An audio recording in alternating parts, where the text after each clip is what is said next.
तो आज हम पढ़ेंगे बॉटनी का एक बहुत ही इंपॉर्टेंट टॉपिक, और जो माइकोलॉजी में से ले रहे हैं हम, that is sexual reproduction in fungi. कि फंजाई में या फंगस में किस तरह से सेक्सुअल रिप्रोडक्शन होती है। पहली बात तो सेक्सुअल रिप्रोडक्शन होती किस तरीके से है, होता क्या है।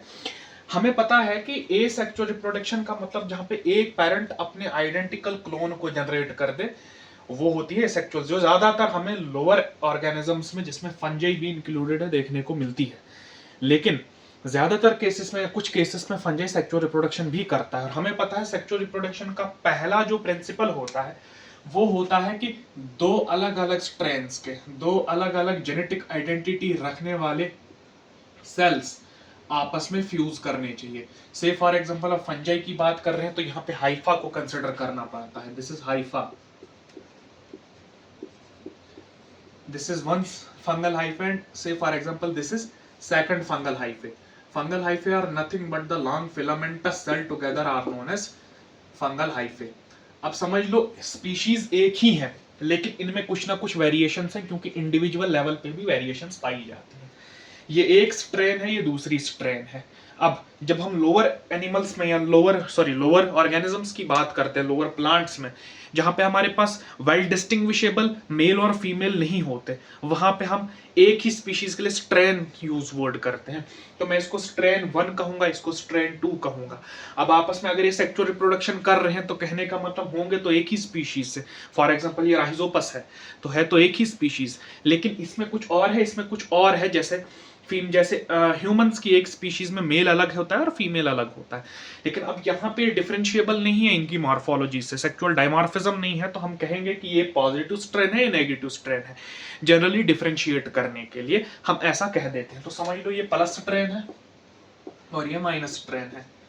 जब ये आपस में फ्यूज करेंगे, से फॉर एग्जांपल इन दो सेल्स को, ये वाले सेल्स है दो, इनको मैंने आपस में फ्यूज करा दिया। ये ऐसे फ्यूज करेंगे, इसका एक न्यूक्लियस इधर से आ जाएगा, इसका एक न्यूक्लियस इसका ये वाला न्यूक्लियस यहाँ, इसका ये वाला न्यूक्लियस यहाँ, यानी ये प्लस वाला न्यूक्लियस है और ये माइनस वाला न्यूक्लियस है। ठीक है, तो उसके बाद होता क्या है कि पहले तो इनके साइटोप्लाज्म, इन दो सेल्स के साइटोप्लाज्म आपस में फ्यूज करते हैं। फिर जब ये फ्यूजन कंडीशन बन जाएगी तो इसमें एक न्यूक्लियस यहाँ पे, एक न्यूक्लियस यहाँ पे, बाद में दो न्यूक्लियस क्लोज प्रॉक्सिमिटी में आकर आपस में फ्यूज करते हैं और एक सिंगल सेल बनाते हैं, एक सिंगल सेल जिसमें ये एक ही न्यूक्लियस पाया जाता है। ठीक है, तो यहां पर हमारे पास क्या क्या हुआ। पहली बात, ये जो हमारे पास फंगल हाइफे होते हैं नॉर्मल, ये हैप्लॉइड पाए जाते हैं, क्योंकि हमें पता है कि लोअर प्लांट्स में ज्यादातर गैमेटोफाइट स्टेज डोमिनेंट है। तो ये भी हैप्लॉइड है, एन है, और ये भी हैप्लॉइड है, यानी single set of chromosome present है। जब ये आपस में फ्यूज कर गए, जब इन दो सेल्स के साइटोप्लाज्म आपस में फ्यूज करे, इसको प्लाज्मोगेमी बोलते हैं। Plasmogamy, the first step in the fungal sexual reproduction is plasmogamy. Plasma का मतलब साइटोप्लाज्म, गैमी का मतलब होता है मैरिज, मैरिज का मतलब होता है यूनियन, एक दूसरे के साथ मिल जाना। कुछ टाइम बाद ये न्यूक्लिया आपस में फ्यूज कर जाते हैं, इसको बोलते हैं कैरियोगेमी। कैरियोगेमी, अब जो karyogamy, this is the second step in sexual reproduction of fungus. First step is plasmogamy. अब कैरियोगेमी के बाद देखिए, यहाँ पे एक न्यूक्लियस इसका, एक न्यूक्लियस इसका, दो दो मिले तो ये 2n कंडीशन बन गई। 2n मतलब डिप्लॉइड। अब डिप्लॉइड सेल जो होता है उसको जाइगोट बोलते हैं, इसको बोलते हैं जाइगोट। अब इस जाइगोट का क्या होगा, अगर हम जैसे होते या लार्जर प्लांट्स होते तो उनमें ये आगे जाके माइटोसिस करके एम्ब्रियो को बनाता, लेकिन चूंकि ये जाइगोट जो है ये फंगस में डायरेक्ट मियोसिस कर लेता है। मियोसिस का मतलब रिडक्शनल डिवीजन। मियोसिस करने के बाद ये बनाता है आपके पास हैप्लॉइड 4 सेल्स, क्योंकि हमें पता है एक मियोसिस होने के बाद 4 सेल्स बनते हैं। इनको बोलते हैं मियोस्पोर्स, इनको बोलते हैं मियोस्पोर्स। मियोस्पोर्स का मतलब, अब क्योंकि यहाँ पे मियोसिस हुई है तो इनकी प्लॉइडी नंबर भी n ही होगा, तो डायरेक्ट जाइगोट से मियोसिस हुई और वहां से बने 4 मियोस्पोर।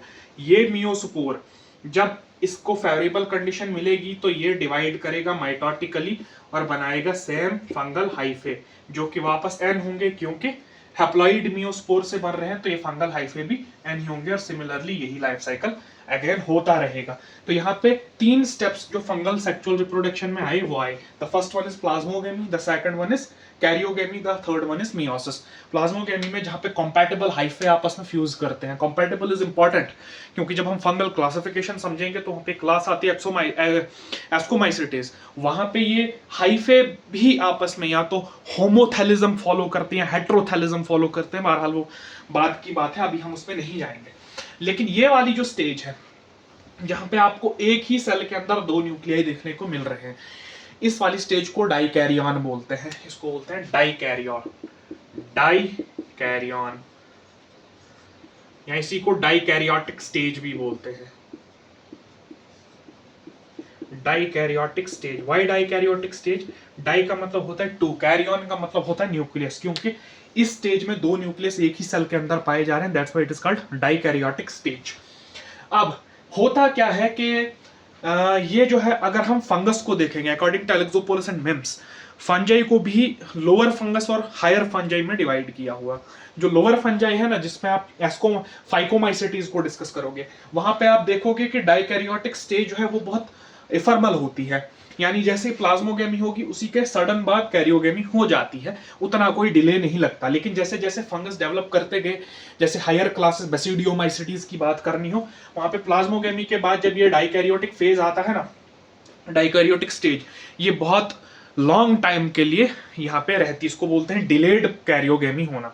यानी प्लाज्मोगेमी तो हो जाती है लेकिन कैरियोगेमी प्लाज्मोगेमी के बाद ही नहीं होती, बल्कि थोड़ा लेट हो जाके होती है फिर बाद में। तो ये स्टेज परसिस्ट करती है, इसको बोलते हैं परसिस्टेंट डाइकैरियो फेज। तो वैसे फंगस में अगर हमने उनके तमाम लाइफ साइकिल को डिवाइड करना हो, मैं लिखूंगा लाइफ साइकिल, वैसे फंगस का लाइफ साइकिल 3 फेजेस में डिवाइड है। द फर्स्ट वन इज हैप्लोफेज, उसको बोलते हैं हैप्लोफेज। हैप्लोफेज का मतलब जिसमें वो हैप्लॉइड हो, हैप्लो का मतलब हैप्लॉइड, जो ये वाली कंडीशन है, जब वो हैप्लॉइड होते हैं, बिल्कुल ठीक है। दूसरी कंडीशन है जब वो फ्यूज करके ये वाली स्टेज पे पहुंचेंगे, इसको बोलते हैं डिप्लोफेज, इसको बोलते हैं डिप्लो डाइकैरियोफेज, सॉरी डिप्लोफेज नहीं, इसको बोलते हैं डाइकैरियोफेज। व्हाई डाइकैरियो? क्योंकि दो न्यूक्लियस एक ही सेल में पाई जाती है, इसको बोलते हैं डाइकैरियोफेज। डाइकैरियोफेज जब आप बेसिडियोमाइसिटीज पढ़ोगे, वहां पे आप पढ़ोगे कि ये जो है पूरा सेकेंडरी माइसीलियम में फैला होता है। अब ये डिवीजन कैसे करता है, एक स्पेशल क्लैंप फॉर्मेशन डिवीजन होती है, वो भी हम वहां पे डिस्कस करेंगे। डाइकैरियोफेज यहाँ पे N+N कंडीशन मिल रही है, यहाँ पे दो न्यूक्लियाई एक ही सेल में मिल रहे हैं। और तीसरा फेज आता है डिप्लोफेज। डिप्लोफेज, डिप्लोफेज का मतलब जाइगोटिक फेज, जब दोनों फ्यूज करके जाइगोट बना दे। और डिप्लोफेज के बाद अगेन जब मियोसिस होगी तो हैप्लोफेज स्टार्ट हो जाएगा। तो उन फंगस में हम ये सब डिस्कस करेंगे। चलो ये तो एक ओवरव्यू था, जनरलाइज्ड ओवरव्यू था कि फंगस में किस तरह से सेक्सुअल रिप्रोडक्शन होती है। लेकिन अब स्टेजेस, ये मूड्स ऑफ सेक्सुअल रिप्रोडक्शन क्या है फंगस में, उसको हम जरा डिस्कस करेंगे। तो देयर आर वेरियस मूड्स के जिस हिसाब से सेक्सुअल रिप्रोडक्शन होती है फंजाई में। अब वो क्या क्या है, 5 मूड्स जो होते हैं जनरली होते हैं, उनको हमने डिस्कस करना है। Moods of sexual reproduction in fungi. moods of sexual reproduction in fungi. The first one is planogametic copulation, second one is gametangial contact, third one is gametangial copulation, fourth one is spermatization and fifth one is somatogamy. एक एक को हम discuss करते हैं। The first one is planogametic copulation. Planogametic copulation. देखिए sexual reproduction का एक basic फंडा तो हमें पता है कि एक मेल गैमेट होना चाहिए, एक फीमेल गैमेट होना चाहिए, जब दोनों फ्यूज करेंगे तभी जाके जाइगोट बनेगा। इंपॉर्टेंस दोनों की है। तो यहाँ पर प्लेनोगैमेटिक कॉपुलेशन का मतलब कुछ फंगस जो है कुछ गैमेट्स को प्रोड्यूस करते हैं। अब जब दो गैमेट, भले ही अब इन फंगस में हमें वो मेल और फीमेल के तौर पे डिस्टिंग्विशेबल ना हो, लेकिन वो उन गैमेट्स में एक स्पेशल प्रॉपर्टी होनी चाहिए, या तो दोनों गैमेट्स मोटाइल होने चाहिए या तो उनमें से एक ना एक गैमेट मोटाइल होना चाहिए। अब अगर कोई वो सिंगल सेलुलर बॉडी है, यूनिसेलुलर बॉडी है, अगर इसको मोटाइल होना है, हमें पता है कि इसके लिए एक फ्लैजिला होना इंपॉर्टेंट है। यही फ्लैजिला अपने फ्लैजिलर मूवमेंट से पूरे सेल को मोटाइल बना सकता है। कहने का मतलब इन दो गैमीट्स, जब प्लेनोगैमेटिक कॉपुलेशन होगी तो दो गैमीट्स को कंसिडर करना है, क्योंकि कॉपुलेशन या सेक्सुअल रिप्रोडक्शन में दो गैमीट्स होंगे, लेकिन उन गैमीट्स में से या तो दोनों मोटाइल होने चाहिए या तो दोनों में से एक मोटाइल होना चाहिए, तब जाके हम उसको प्लेनोगैमेटिक कॉपुलेशन बोलेंगे। तो मैं इस क्राइटेरिया को लिख देता हूं, 1 are both gametes must be motile, must be motile, या तो एक या तो दोनों गैमेट्स मोटाइल होने चाहिए। अब इसके बेसिस पे हमने 3 डिविजन्स बनाई हैं। पहली आप समझ लीजिए कि एक गैमीट ऐसा है, समझ लो ये गैमीट है, इस गैमीट के पीछे फ्लैजिला है तो ये मोटाइल है, और दूसरा गैमीट जो इसके साथ फ्यूज करने जा रहा है वो समझ लो ऐसा है। अब देखो ये दोनों सिमिलर है, इसके पास भी फ्लैजिला है, इसके पास भी फ्लैजिला है, और दोनों फ्यूज करके एक ये जाइगोट बनाएंगे, प्लाज्मोगैमी अभी होने वाली है। ऐसी प्लेनोगैमेटिक कॉपुलेशन को, क्योंकि क्राइटेरिया तो है प्लेनोगैमेटिक, क्योंकि बोथ गैमीट्स में मोटाइल स्ट्रक्चर्स पाए जा रहे हैं, जब ऐसा हो तो इसको बोलते हैं आइसोप्लेनोगैमेटिक कॉपुलेशन। इसको मैं लिखूंगा isoplanogametic copulation, copulation. Why iso, iso का मतलब होता है सेम, सेम देखो ये भी एक ही है और ये भी एक, सेम जैसे गैमेट्स प्लेनोगैमेटिक, क्योंकि ये क्राइटेरिया फॉलो कर रहे हैं आइसोगैमेटिक कॉपुलेशन। दूसरा है, समझ लो कि एक जो है, एक मेल गैमेट कुछ ऐसा है, मेल गैमेट नहीं सिंपल गैमेट कुछ ऐसा है, और दूसरा गैमेट कुछ ऐसा है, जो आपस में फ्यूज करने जा रहे हैं। तो क्या यहाँ पे एक बड़ा नहीं दिख रहा, एक छोटा नहीं दिख रहा? साइज के बेसिस पे या मॉर्फोलॉजी के बेसिस पे भी डिफरेंसेस हो सकते हैं गैमीट में। ऐसे कॉपुलेशन को अगर हुई, अब है तो दोनों मोटाइल, मोटाइल स्ट्रक्चर दोनों में, लेकिन एक बड़ा है दूसरा छोटा है, तो साइज या शेप दोनों की एक जैसी नहीं है, इसको बोलते हैं anisogametic copulation, anisoplanogametic, sorry planogametic copulation, copulation. इतनी बात क्लियर है? हाँ। अब इसी में एक और टाइप आती है, ये पहली टाइप थी, ये दूसरी टाइप है, और तीसरी टाइप आती है कि समझ लो कि एक बड़ा सेल है, एक बड़ा सेल है जो कि स्टेशनरी है, समझ लो ये नीचे इस फंगस हाइफे पे लगा है, ये फंगल हाइफे है, इस हाइफे पे बड़ा सेल लगा है, और एक छोटा सा सेल आया जिसके पीछे एक मोटाइल स्ट्रक्चर है। अब ये वाला मोटाइल है और ये नॉन मोटाइल है, नॉन मोटाइल, प्लस ये लार्ज है। तब जाके इसको हमने आगे पढ़ा है कि इसको हम बोलते हैं कि ये फीमेल सेल होगा, आगे जाके जब हम कंसिडर करते हैं ये फीमेल होगा, ये मेल होगा, लेकिन अभी हम उसकी बात नहीं करेंगे। ऐसी टाइप की प्लेनोगैमेटिक कॉपुलेशन को, क्योंकि एक तो है, एक होना चाहिए, एक तो मोटाइल है, दूसरा अगर स्टेशनरी है नॉन मोटाइल है, लेकिन एक है और ये बड़ा है, इसको बोलते हैं ऊगैमस, इसको बोलते हैं, उसको बोलते हैं ऊ आई प्लेनोगैमेटिक कॉपुलेशन। ये आपने याद रखना, उसको बोलते हैं ऊ प्लेनोगैमेटिक कॉपुलेशन, ऊ प्लेनोगैमेटिक कॉपुलेशन। ये वही चीजें हैं जो हमने एल्गल प्लांट्स में पढ़ी थी, isogamous fertilization, anisogamous fertilization and oogamous fertilization, बस उसी को रिलेट करके थोड़ा ये प्लेनोगैमेटिक में यहाँ पे हमने समझना है। अब अगर इसकी एग्जांपल दूं कि ये सब प्लेनोगैमेटिक कॉपुलेशन होती किसमें है, तो आपने एलोमाइसिस का नाम सुना होगा, एक फंगस जीनस है, तो एलोमाइसिस में होती है, प्लस अगर सिनकाइट्रियम एक फंगस है उसमें होती है, आप लिख सकते हो एग्जांपल एलोमाइसिस या सिनकाइट्रियम। अब जिसको डिटेल लाइफ साइकिल्स पढ़ने होंगे तो वो इनको दोनों टाइप के सेक्टर तीनों को डिस्कस कर सकते हो उसमें। चलो बहरहाल हम दूसरे पे चलते हैं, प्लेनोगैमेटिक पॉपुलेशन हमने डिस्कस कर लिया। अब जो दूसरा टाइप है उसको बोलते हैं गैमेटेंजियल कांटेक्ट। याद रखना ये दो डिफरेंट चीजें हैं, गैमेटेंजियल कॉपुलेशन एंड गैमेटेंजियल कांटेक्ट, दोनों को हम कंपैरेटिवली पढ़ेंगे। एक है गैमेटेंजियल कॉपुलेशन, एक है गैमेटेंजियल कांटेक्ट पहला, और दूसरा है गैमेटेंजियल कॉपुलेशन। गैमेटेंजियल कॉप्यूलेशन। गैमेटेंजियल तो दोनों में आ रहा है, लेकिन डिफरेंस क्या होगा उसको हम डिस्कस करेंगे रिलेटिवली। ये दूसरी टाइप का मूड है और ये तीसरी टाइप का मूड है। होता क्या है, जो याद रखने की बात है कि गैमेटेंजियल नाम क्यों पड़ा। गैमेटेंजियल दोनों में है तो मतलब दो गैमेटेंजिया फ्यूज कर रहे होंगे। अब गैमेटेंजिया क्या होता है, देखिए हमें पता है कि सिंगल अगर कोई फंगल हाइफे है तो वो ऐसा होगा, समझ लो ये सेप्टेट हाइफे है। अब सेक्सुअल रिप्रोडक्शन के लिए कभी कभार इसमें से एक सेल स्पेशलाइज हो जाता है। फॉर एग्जांपल ये सेल स्पेशलाइज हो गया, ये जो है अपना साइज बड़ा कर लेता है, समझ लो ये ऐसे बड़ा हो गया क्योंकि इसने न्यूट्रिशन ज्यादा एब्जॉर्ब की, तो ये सेल बड़ा होता है। सिमिलरली ये एक्सपैंड करता है, बड़ा सेल बनता है। अभी मैं इसको और बड़ा बनाऊंगा, इतना सेल बन गया ये। जब ये सेल बड़ा हो गया तो इसमें अंदर जो न्यूक्लियस होता है, ये न्यूक्लियस माइटोटिकली डिवाइड करता है, तो इसके कई न्यूक्लियाई बन जाते हैं। लेकिन इसके बीच में क्रॉस वॉल्स जो है वो नहीं बनती, यानी यहाँ पे कैरियोकाइनेसिस हो रही है लेकिन प्लाज्मोकाइनेसिस या साइटोकाइनेसिस अभी नहीं हुई। इस एनलार्ज स्ट्रक्चर को गैमेटेंजिया बोलते हैं। गैमेटेंजिया क्योंकि इसी के साथ ऐसा ही एक स्ट्रक्चर दूसरा फ्यूज कर जाएगा और तब जाके ये आपस में न्यूक्लियाई वो मिल जाएंगे, इसको बोलते हैं गैमेटेंजिया।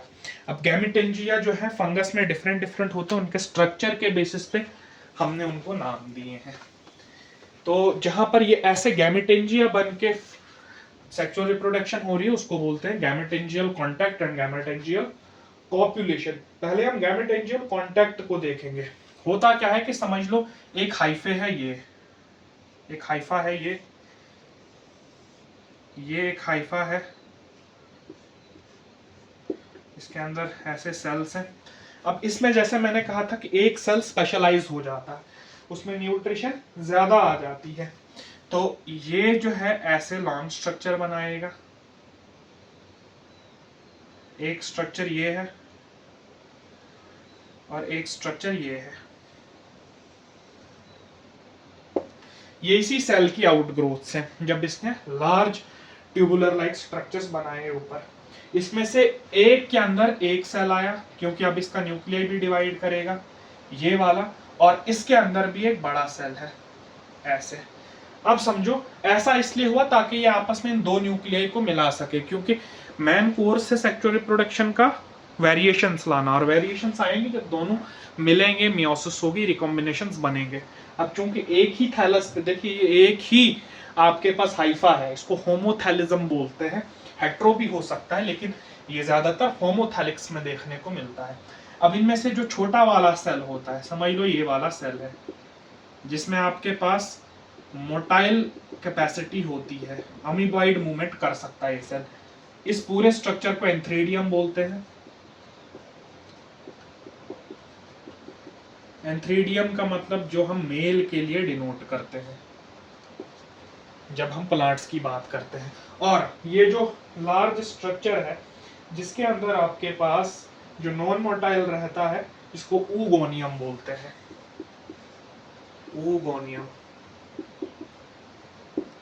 ऊगोनियम बोलते हैं। अब होता क्या है कि जब ये दोनों आपस में फ्यूज करते हैं, ये दोनों आपस में नजदीक आते हैं और फ्यूजन से इनके बीच में एक ऐसे कैनाल बन जाती है, एक ट्यूब लाइक स्ट्रक्चर बन जाती है। इस ट्यूब के थ्रू ये पूरा न्यूक्लियस इसमें आ जाता है और इसमें आने के बाद ये न्यूक्लियस इसके साथ फ्यूज करके जाइगोट बना लेता है। इस ट्यूब को बोलते हैं फर्टिलाइजेशन ट्यूब, फर्टिलाइजेशन ट्यूब या कैनाल, इसी को कंजुगेशन कैनाल भी कहा जाता है। तो एंथ्रीडियम से, क्योंकि एंथ्रीडियम में जो सेल है ये वाला ट्रेवल करके इधर जा रहा है और इसके साथ फ्यूज कर रहा है, इसको फीमेल कंसिडर किया जाए क्योंकि generally male gamete female gamete के पास जाकर उसको फ्यूज करता है। ऐसी देखिए एंथ्रीडियम और ऊगोनियम के बीच में क्लोज कांटेक्ट है, जब कांटेक्ट में आए तब जाके फर्टिलाइजेशन कैनाल बनी और इसके अंदर जो गैमीट था वो गैमीट उस फर्टिलाइजेशन कैनाल के थ्रू इधर ट्रांसफर हुआ और इसके साथ फ्यूजन कर ली, और जब इसके साथ फ्यूज हो जाएगा वो तो एक डिप्लॉइड स्ट्रक्चर बनेगा यहाँ पे, ये डिप्लॉइड स्ट्रक्चर बनेगा, समझ लो ये फ्यूजन हो गई। अब ये डिप्लॉइड स्ट्रक्चर बनेगा, ये समझ लो ये 2n है, इस दोनों के न्यूक्लियस से मिलकर बना। ये एक रेस्टिंग फेज में चला जाता है, एक स्पोर बना लेता है, इसको बोलते हैं ऊ स्पोर। और जैसे ही फेवरेबल कंडीशंस मिलती हैं, ये फेवरेबल कंडीशंस आने पर ये जो जाइगोट है ये मियोटिकली डिवाइड करता है और 4 मियोस्पोर्स बनाता है, और वो फिर आगे जाकर फंगल हाइफे को जनरेट करते हैं। ये इंपॉर्टेंट है क्योंकि इसके बेसिस पे हमने फंगाई की एक अलग से क्लास बनाई जिसको oomaicetys बोलते हैं, इस सेक्सुअल रिप्रोडक्शन के बेसिस पे। लेकिन अब गैमेटेंजियल कांटेक्ट का क्या मतलब है, अगर इसकी एग्जांपल याद रखें, अल्ब्यूगो कैंडिडा, अल्ब्यूगो में देखने को मिलता है, वो आप याद रख सकते हैं। लेकिन गैमेटेंजियल कांटेक्ट का क्या मतलब है, समझ लीजिए कि एक हाइफा ये है, इस हाइफे ने ये वाली स्ट्रैंड बनाई, ये वाली आउटग्रोथ बनाई, ये वाला सेल स्पेशलाइज हुआ, और एक हाइफे इसी के साथ नीचे है।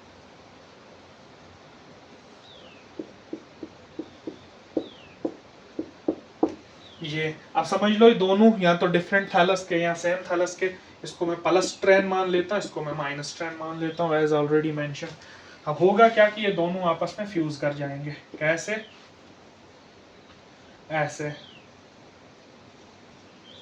ये जो 2 आउटग्रोथ्स बनी है इसकी,